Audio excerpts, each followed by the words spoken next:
welcome everybody. JWeis Live, JWeis Marketing Production.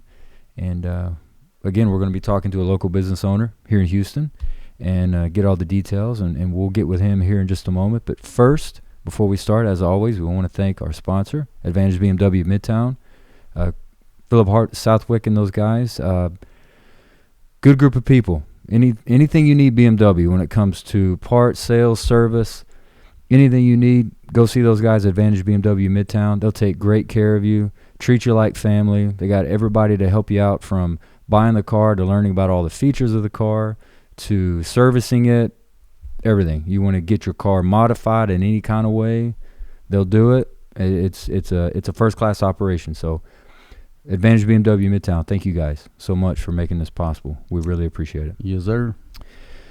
So today we are doing a mold business introduction. I told Christopher when he came in, I said, this is the first time I think I'll ever, first time in my life I've sat down and talked about mold for more than 5 minutes. So I'm looking forward to it. Well, luckily you weren't affected by the hurricane. Yeah. I mean, I guess that's the blessing of not having to have gone through that, because I haven't had any of that incident, at least that I know of, and maybe I do, and we'll learn about it today. Absolutely. To see if that happens. But first thing, just introduce Christopher Felan. Christopher Felan, he is a licensed mold consultant, moldinspectionhouston.com. Yes. So licensed mold consultant. Yes. Okay. So we start off with you. So tell us a little about yourself, Christopher, and what your company, what you guys do. Sure. Again, my name is Christopher. I'm married to Rosie. Okay. And we'll be married 22 years next Friday. So congratulations. about that. Congratulations. Yeah, Thank you. That's awesome. I've got 2 sons. One of them is a senior, Corey. He's sitting right over there. He's sitting right over there. What's up, Corey? He's a senior at St. Thomas Okay. High School. And then I've got a 6th grader, Ryan, who is my second son. I have 2 sons at St. Vincent de Paul. Okay. Over there in Westview, I guess. Okay. And You're raising these boys, right? I'm trying to. It's not the easiest thing. I know it's not the cheapest either. No, it's not. No, it's not. But yeah. And Corey looks like he likes to eat. Yeah, he's a big boy. He big football player there at St. Thomas. Good. Yeah, he's doing great. Very good. But yeah, so started Mold Inspection Houston Platinum Environmental Solutions about 6 or 7 years ago, and have been doing mold inspections, asbestos surveys, various other environmental consulting services, and things have been going very, very well. So Platinum Environmental Solutions, what's that in relation to the mold inspection? That's the parent company. Okay. And then Mold Inspection Houston is kind of a DBA under that. Okay. So it's basically doing the exact same thing. Absolutely. Okay. All right. I guess just tell us about you and how you got into this. What? Sure. I don't know. I always want to know when someone gets into a mold inspection business. How you About 10 years ago, a buddy of mine said, hey,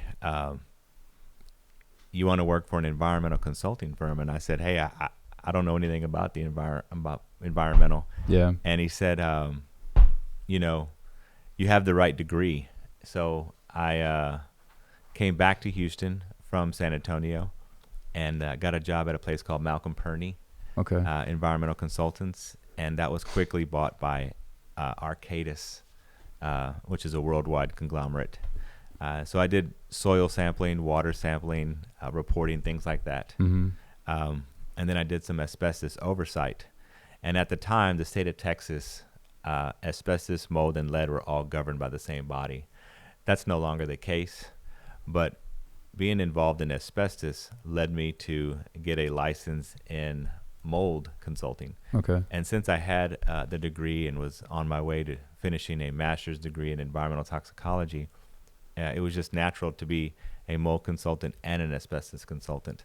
Okay. So once I had those 2 licenses, I decided to go out on my own in 2012. Okay. And did my first work in the very early parts of 2013. Okay. When you're in college and you are taking classes, deciding what it is that you want to do. First off, where was it that you got your undergrad? I went to the University of Texas at El Paso to start, so I did most of my work there. Okay. Then I finished here in Houston at Texas Southern University with a bachelor's in biology and chemistry. Okay. And then I turned right around and got a master's in environmental toxicology there at Texas Southern. Wow. Okay. When you're at UTEP, then how do you say, okay, I want to get in environmental sciences? Oh, I had no idea I was going to be in the environmental game until 2008, 2009. So Okay. how'd that happen? How did that happen? I mean, I thought I was going to do something in the medical field, and that didn't work out. And I was working for a developer in San Antonio, and that's when I got the call from a buddy with environmental consulting. Okay. So what was your undergrad then at UTEP? Oh no, it UTEP and TSU, it was biology and chemistry. Okay. All right. Biology and chemistry. Okay. So it wasn't really necessarily anything environmental. It just came to be Correct. that way. Right. Okay. So then you said coming back home to Houston. So are you from Houston originally? Well, I lived in Houston before, went home to San Antonio for a few years, and then came back to Houston. Okay. So are you originally from San Antonio? I am originally from San Antonio, but my father was in the military, so Okay. I lived in Alaska, Hawaii, Virginia, and Texas. Wow. You were in the military too, weren't you? I was. What branch? United States Army. Real cool. I was a medic in the United States Army. Thank you for your service. Yeah, Thank you. absolutely. How long was that? 4 years, right Okay. out of high school. Had no money for college, so the GI Bill helped me pay for the undergrad part. So that's what you do. You got out of high school, did immediately that, and then after that, then you started doing Yes. the UTEP thing. Okay. Yes. All right. So you say you wanted to do medical, right? I mean, Right. whenever you started at UTEP. Early in my life, yes. Okay. All right. So you go work for this company in San Antonio, doing the environmental. I guess you said like soil collection and Right. research. That happened when I got back to Houston. But yeah, I used to do like soil samples, working with environmental drillers, water samples in like contaminated creeks and stuff like that at chemical plants and things of that nature in Shreveport, Austin, Texarkana, Metairie. I'm sure there's a ton of that going on behind doors. Stuff just getting polluted and corroded and torn up. They're just trying to clean it up as best they can, and we do all the sampling and the testing, and then people above my pay grade would do the reporting, and then we would try to do the remediation. Tell us about a horror story that you've seen before. Well, without saying any names. Without saying too much. well, I can tell you that this city boy, I was in Texarkana in the woods in a creek, and the guy that was giving me the guide was behind me, and it was about an 8-foot dry creek covered with vegetation. And all I remember is him grabbing my belt and saying, "You don't see that?" And it was a huge snake about 5 or 6 feet in front of me to the right, and I did not see it. And he's like, "You know what? I'll lead." But things like that. I mean, I really enjoyed being in the woods, but man, when you get down into it dirty like that, Any horror stories related to corrosion or messed up waters or anybody in deep waters getting in trouble? No, crazy stuff. nothing like that. I mean, the place in Texarkana that I worked at was an old ammunitions plant, and it just was contaminated with things like benzene and different VOCs, volatile organic compounds, and it was just all a matter of finding it and trying to get it cleaned up. That's cool. Well, I'm glad you didn't have a lot of horror stories from Houston. No, not makes me feel yeah. I feel a little bit safer. Yeah, absolutely. So when you're out there and you're doing these collections and you're, what are you in? What is your get up? Oh, I mean, it's steel-toed boots, jeans, and a shirt and a vest and a hard hat. But when you get into like other things, like later in my life when you're doing asbestos oversight, then yeah, you're having to go inside the containment or and look at the abatements, and you have to put on the full suit and the mask and all that kind of stuff to be careful. Okay. But I've been part of some major demos and major cleanups when it comes to asbestos. But asbestos, mold, lead, they're all grouped together, and it's all led me in the last 10 years to where I'm at today. Is asbestos as bad nowadays as it used to be? I know. Well, there's still over 700,000 buildings in the United States that have asbestos in them. So, you think that you've been removing it for 10, 15, 20 years, that you've made a dent in it, but it was so overly used back in the 50s, 60s, and early 70s that we'll be testing for asbestos for many decades to come. So I've heard asbestos before, obviously, but what actually is it? What is it? Why is it so bad? Is a fiber that comes from a rock that is in building materials like insulation, fireproofing, mastics for glue, joint compound. It could be in a dozen different things. But the best thing that it was used for was a fireproofer. So they would spray it on the beams of the buildings of these high rises. But when it's dry and it's cut, it turns into a fiber. And if you inhale that fiber, your body won't pass it. So that's why you get asbestosis, you'll get mesothelioma, things like that. And that's what causes people to get sick, because instead of passing those fibers, your body will encapsulate it and try to, protect itself from it. And that's what causes all the diseases. So how long was that on the market before they figured it out? It hurts you. 40, 50 years. Wow. That's just terrible. They're spraying it in the Navy ships. It was everywhere. It was everywhere. Absolutely. No telling what they're spraying now that they'll find out in another 20 years. The crazy thing is that we still make it and ship it overseas. Wow. So it's such a great fireproofer that, it still has, if it's used right, you can use it. You can use it outdoors. You can outdoors. Yes.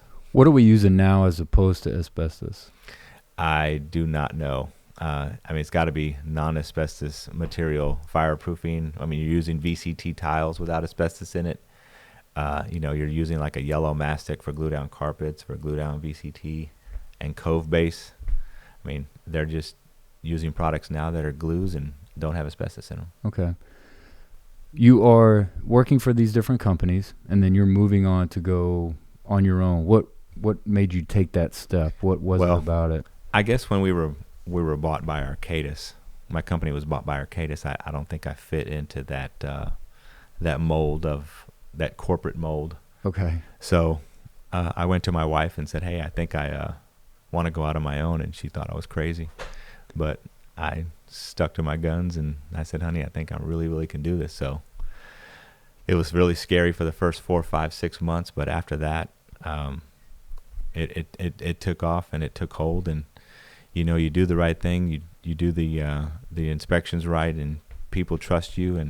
And once you get to that second level of, hey, I did a project for Peggy Sue, and then she tells Angie, and then Angie tells somebody else, you're in that second level, and people begin to trust you and know you're going to do the right thing, and get them a fair, honest report of, hey, you either have mold or you do not have mold.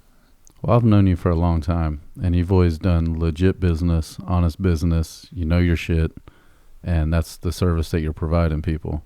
I know that there's a lot of people in this industry. Well, there's not a ton of people in it, but the ones that are in it are almost like ambulance chasers, where they're there's definitely a couple of those, and we try to stay away from them. But and then you've had people after the hurricane that doubled their price, which it was ridiculous. That was just quite unfortunate. Well, speaking of the hurricane, I want to thank you for coming out to my neighborhood at the time, Riverstone, out in Missouri City. You really helped out a lot of our neighbors, and I appreciate that. I think I did about 300 houses in Riverstone. Riverstone was one of those few neighborhoods that it didn't flood because of the hurricane. It flooded because of a faulty pump from this water area to this water area. Yes. Every house got a foot of water in it.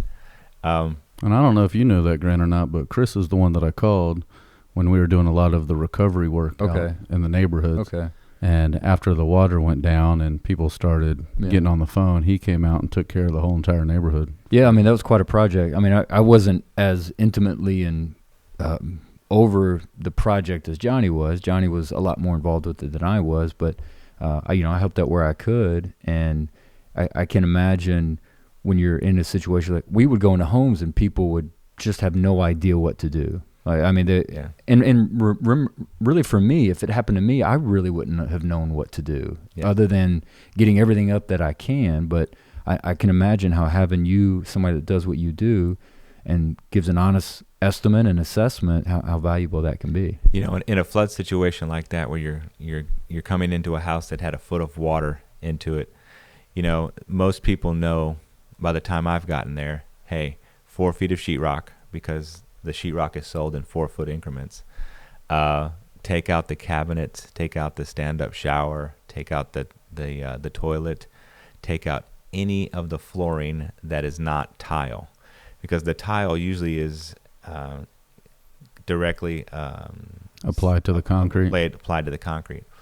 So 9 out of every 10 houses that I got to, that's what they were doing. So I was checking the moisture readings on the studs, and 9 out of 10 they were good, and I would test them.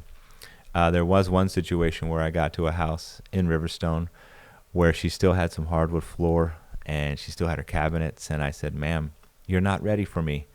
And she kind of looked at me like, "No, I want you to test it." And I said, "Ma'am, you're going to fail." And I said, "My life is going way too well to know that you're going to fail. Charge you the $500 and come back in 2 weeks." I said, "Listen, you need to do A, B, and C. Here's my card. I'll come back when you're ready, because right now you're not ready." And she was very appreciative. She had those 3 or 4 things done. I came back, tested it, and she was fine.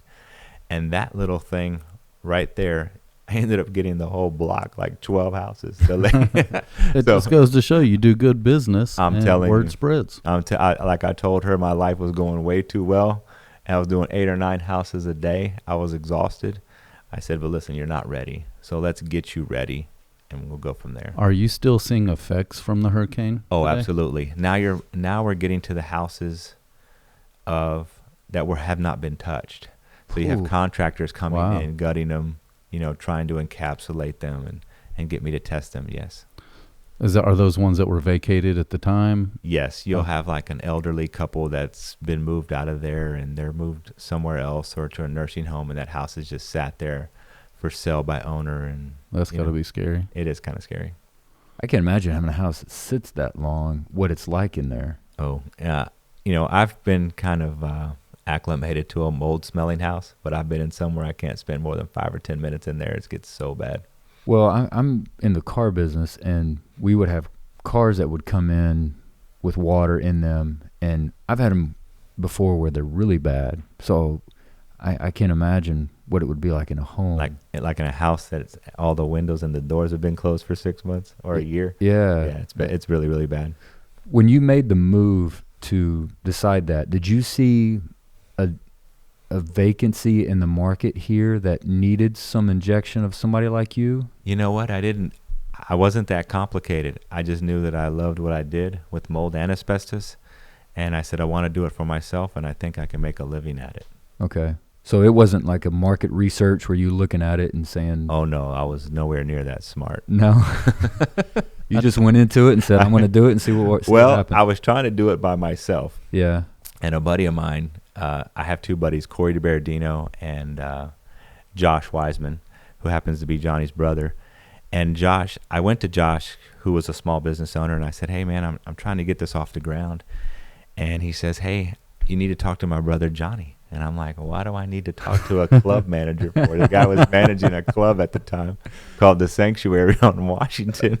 I said, "What the hell do I need to talk to Johnny for? He manages a club." He's like, "Man, that's not what he does." Yeah. So I went and sat down with you. I think that's when I met you, maybe in 2000. Was that 13 or 14? No, it was 12. It was before we launched the website. So we launched what? So it had to be like no. It was before that. I mean, I don't know, maybe 2000. I'm sure it took us a couple months to build it. So we launched first quarter of 2013? I think so. Yes. So I went to talk to you, Johnny, and laid it all out. And the one thing I remember is he said, "Hey, you're going to spend $15,000 with me this year." And I thought to myself, I don't have $15,000. You want to know what he told me? "You can pay me in payments." Hey, that was back when I was cheap. Yeah, exactly. $15,000 a year. So you explained to me what SEO is. You explained to me what the pay-per-click campaign was. And we started the PCC. And things just took off from there. So just for the audience, you started that year. We started beginning of 2013. Yes. What did you gross that year? About 165,000. First year in business. High five. Bam. Yeah, I was absolutely thrilled. I bet. So Well, you've done amazing since, so congratulations on all the success. Thank you so much. Well, Absolutely. like Johnny said, when you have a service that you are transparent, that you're honest, and you take care of your customers and good customer service, and you're knowledgeable, and I mean that and you have the software and the technology to do it. I mean, you can do pretty much anything. I totally agree. I mean, I've always tried to be upfront with people, and I think they really, really appreciate it, because in this day and age with social media and, with all kinds of rating websites like Yelp and Angie's List and things like that, you just try to do your best to satisfy every client and explain to them what's going on, what's not going on. Hey, I'm going to test you. It's either going to be mold, it's not going to be mold, and if it is, we can help you this way. 'Cause I can't imagine how many people out there have just no idea what to expect in a situation. I mean, it's one thing if you're trying to do a remodeling of a home, or you're trying, like, some people have some general idea of that stuff. I would imagine a huge majority of people have no idea anything about mold, what to look for, what to do with it, nothing like that. Yeah, just like you said in the beginning, you've never talked about mold more than 5 minutes of your life, and most of my clients don't either. They don't even know that they need a mold inspection. You don't think about it until you have a problem. Exactly, and not everybody, goes into their house and looks at their ceiling to see if there's any kind of water leak or any kind of discoloration on the vents or on the registers, things of that nature. But most of the time when I am called to do a mold inspection to come out, it's the most that they've ever talked about mold in their life. And, I just try to educate them and walk them through the inspection process. And if you do have it, then we can help you with the remediation process as well. Well, and speaking of education, what is mold? And is there a difference between when people refer to mold versus black mold? Well, let's start off with mold versus mildew. That's one of the biggest questions. And mildew is usually, it's a fungal growth, but it's usually white, and it doesn't release spores into the air. Where mold takes three things to exist. It needs a food source, temperature, and moisture source. And it is going to release spores into the air, whether it's alive or dead. One of the funniest things I hear in the field is, oh yeah, I've got mold, but it's dead. Well, it's releasing spores just like live mold would.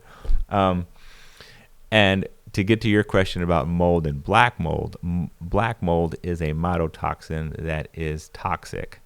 And the scientific name for it is called Stachybotrys. And black mold comes from a fresh water source, so a leaky pipe, a leaky roof, or an HVAC pan that's dripping the wrong way onto your sheetrock. Not once in my career have I ever seen black mold on an HVAC vent. That's always a different kind of mold, like Cladosporium or Penicillium aspergillus.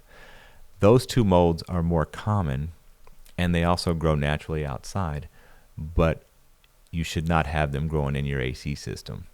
But black mold, we just did a case in Midtown with black mold, and she had a roof leak into her master bathroom closet. And I walked in, I looked in the ceiling, it was all black. And she's like, you think that's mold? I said, I not only do I think that's mold, but it might be the wrong kind of mold, because it gets really, really dark and it comes in splotches. So black mold is pretty dangerous. It needs to be contained when it's removed. And it's something that we take very serious. For those that don't know, alive and dead mold, what is that? Sometimes you have a mold growth, and then the water source is cut off, and then the mold just sitting there. It's not growing anymore. So that's more of a dead kind of mold. Whereas you always have that continuous water source, and that mold is on moist sheetrock, and it's just continuing to grow. So, and it's hard to tell between live and dead mold, but it's so for people in their houses that might see, mold, or think they have mold, or have some allergy issues, and that, is it always visible? Mold is not always visible. There could be a water leak behind your wall that is dripping for 6 months, and it has not protruded through the sheetrock yet, but there definitely could be a lot of mold in It's on the inside hiding. on the inside. On the other side of the paint. Yes. So how would you know then if you have it? Well, we take air tests and or swab tests. That's when Chris Felan comes in. Well, with you know, I mean, Houston you mold gotta, inspection. you got to have some way to know, to have an idea of to call somebody like right. you. Well, sometimes clients have symptoms that they're not used to, that their environment is changing in their house or their business. They're sneezing, they have watery eyes, they have congestion, slight headaches, things like that can that they've never had before, and all of a right. sudden it happens. Right. So you walk into their house and there's like everything looks fine, and then you look up at their vent and you see black splotches all on the inside of the vent, and then you can say, hey, look, there's mold in the HVAC system. So every time that HVAC system is cut on, whether it's for air conditioning or heating, the air gets blown through the ducts and it passes that grill and it's blowing mold into the house. So seeing it, you know, 2 dozen times a month. Wow. So, well, if somebody wants to check, if they're having those symptoms, they don't know if they have mold, what does it cost to get a mold inspection? Here in Houston and in the vicinity, a mold inspection will run you $295, and that includes a inspection, assessment, and a report. Then we charge $75 a sample, and the first air sample is taken outside to set the baseline of the control. And then any additional air samples, of course, are taken inside the property. And how long does it typically take to get those results back? The next business day at night. So, oh, wow. So not even 24 hours. Well, sometimes, Or you know, within a day or two. A day. If the inspection is done on a Monday, you'd receive full report, lab data, copy of my license on Tuesday night before midnight.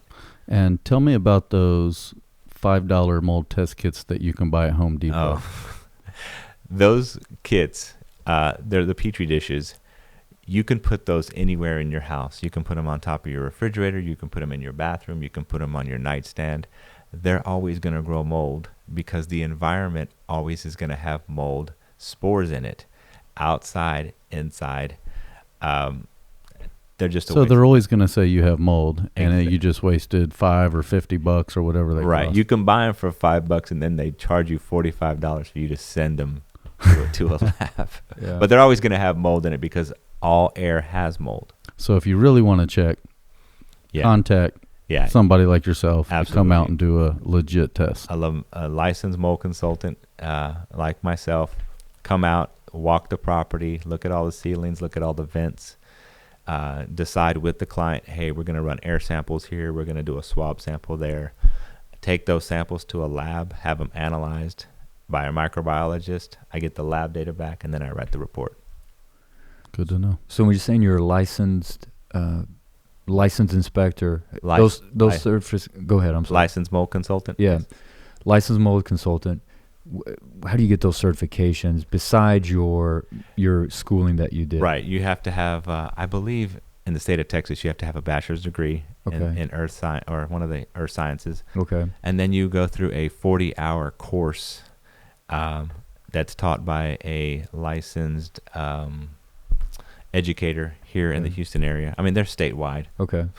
And you pass his course, but then you have to pass the state exam, which is not the easiest. I can't imagine. I mean, so I took the state exam in Austin and passed it on the first try. There you go. Then you wait for your license, and then of course you have to be insured and bonded. Yes. And you go from there. So you buy some expensive equipment to run the air tests, and pick the right lab, and I went from there. Okay. All right. So your lab work is done at another facility, and they give you the report. Right. I send all my samples to a private lab. Okay. Here in Houston, and then they spit out lab data and email it back to me the next day. Okay. All right. Real cool. Well, one last question that I had before we get out of here is related to killing mold and getting rid of it, eradicating it, or remediating it, whatever the proper terms are. Sure. And how do you kill it, and how do you prevent it from coming back? Oh, let's start with an HVAC system. When something like that happens, you call a certain company, a licensed mold remediator, you would never want to use some sort of HVAC contractor that does the mechanical. They're not properly trained on how to clean AC systems when it comes to mold. So you call a licensed mold remediator. He'll come in, take all the ducts off, run some air scrubbers in your house, and clean the ductwork, clean the vents, and then gain access into the attic and open up the air handler and clean the plenum. That's how you take care of mold in the HVAC system. If you had a water leak behind a desk or something that you hadn't seen, again, a licensed mold remediator would come into the room and put up a plastic containment from floor to ceiling, cut out the sheetrock, and if it was a leaky water source, you want to, of course, address the plumbing issue or the leak. Sure. And then you want to put a dehumidifier in that area to dehumidify or dry out the studs of the wood, and then run an air scrubber in there as well. And an air scrubber just recycles the air through an air scrubber through 2 HEPA filters, which gets rid of the mold that's in the air. But it's all about drying out, letting it dry, and then encapsulating it with a Kills or another product right next to Kills, which is called Mold Killing Primer by Zinsser. We saw a lot of that going on during the hurricane. A lot, because I was trying to spread that word. Hey, you got a foot of water, you need to encapsulate this wood. I think everybody in Riverstone know who Chris Felan is. Yes. You know what? I've made a lot of friends from Riverstone. I bet you have. Well, again, thanks for coming out there. No problem. I really appreciate the opportunity. When we were talking earlier about the best way to test for mold, you were speaking about a CMDR. A CMDR is a certificate of mold damage remediation. And if I come out to your property and you've had remediation done and you've gutted the house to 4 feet of sheetrock, all of these studs are dried, everything's cleaned up, and I run some air tests inside and, of course, a baseline outside, and they come back clean, you can earn a CMDR certificate. And the CMDR certificate is actually a document that is from the state of Texas, the Texas Department of Insurance. And there are 3 boxes on the CMDR, and I'm allowed to sign the bottom box because I'm a licensed mold. I'm a mold assessment consultant. Okay. So I sign it, date it, and give you my license number, and that says that certificate says that at the time of the inspection, the house was free of mold. And it pretty much gives the go-ahead for the contractor to move forward. Okay. When people are selling their house, these realtors are now asking for their certificate. Okay. I was going to ask you about that. My wife's a realtor and has a brokerage here locally, and a lot of people want, especially after the hurricane, everybody wants a sign off on that the house doesn't have mold. Exactly. So are you doing that as well? Yes. Okay, yes. great. So we're doing a lot of inspections for realtors to run the air samples inside the house. We open up all the cabinets and things of that nature to make sure that the house is free of mold, and make sure that these contractors did not put the house back together too soon without letting it dry out. Okay. So if someone's going to say they are free of mold in their home, they've got to have that. Correct. And this will tell you that at the time of the inspection, that I did the inspection, that the house was free of mold. Okay. The question I have, I guess, I don't know if we've addressed it or not, but the mold, as far as your health, like what can mold do to your health? Mold is what we would call an acute sickness if you're getting sick from mold, and it's something that's happening right now. Congestion, headaches, runny nose, watery eyes. Those are just a few things. And it's because that there might be mold in your environment, whether it's in the HVAC system or it's in the, you have a moldy bathroom ceiling that you're really not addressing. But no, those are some of the symptoms, and you want to take care of that as quickly as possible. Whereas asbestos is a chronic disease that takes 20, 25, 30 years. Okay. Those are the two. That's the difference. Mold is very quick, and asbestos takes a very, very long time. Okay. All right. Well, thanks for all the info. Yeah. No problem. I learned a lot today. I did I've too. known you forever, but I did too. I think I learned more in the last hour than I have in the last several years of knowing you. I did too. There's a lot I didn't I wasn't aware of, didn't know, and I hope people that are watching and listening have learned, because I know I have. Before we get out of here, any last words that you want to say out there for people that are watching, listening? Well, if you're buying a new house, especially in this day and age, and you even have a question that the house may have flooded 1 inch or 1 foot, you probably want to get a mold inspection. Very good. Well, and next week next month when we bring you in here, I want to talk more about the real estate and some other things related to the mold and Platinum Environmental. Absolutely. For sure. You can definitely do that. Well, Christopher, thank you. It was nice to meet you. Nice to meet you, too. I'm glad you came in and sat down with us and talked, and I look forward to learning more about it, for sure. Where can people find Christopher at? People can find Christopher, first off, phone number, 713-446-9737. That's correct. Okay. You can also check him out online at moldinspectionhouston.com. Very nice website. Looks really good. Thank you, Grant. You're welcome. You're welcome. It's obviously worked out well for him. So, yeah, it's been a great website. So, just again, 713-446-9737, moldinspectionhouston.com.